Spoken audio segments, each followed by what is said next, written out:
Ngayong panahon ng AI, wala nang imposibleng mangyari. Lahat may pagkakataon ng magsalita at magbigay ng opinyon.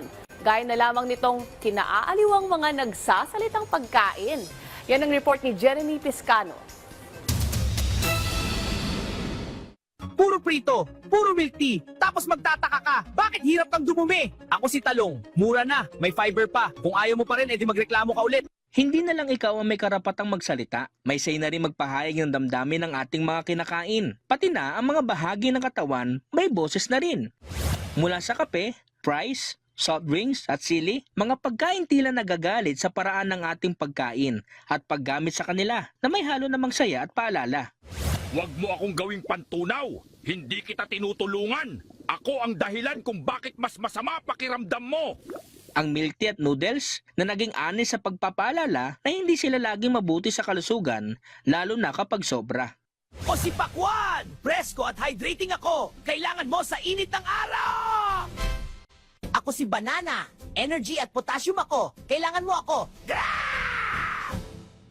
Sila mga prutas, nagsasalita na rin para ilahad ang kanilang importansya sa ating katawan at kalusugan. Mga inumin, isang baso ng tubig na may halong pangongonsensya, ipinaglalaban niya na kailangan siya ng ating katawan araw-araw. Tumayo ka na dyan at inumin mo na ako.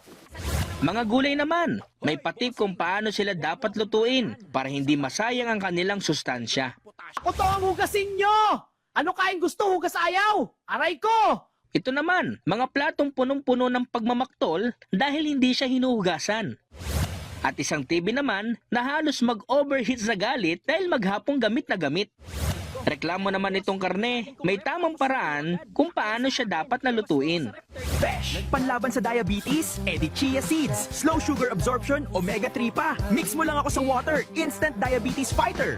Kaya nga pati healthy tips, mas naging masaya at madaling intindihin dahil sa kakaibang paraan na ito. Ako to ang atay mo. Ako to ang puso mo. Ako to ang kidneys mo. Ako to ang baga mo. Kahit nga mga parte ng katawan, nagsasalita na rin para ipaalala ang tamang pag-aalaga sa sarili.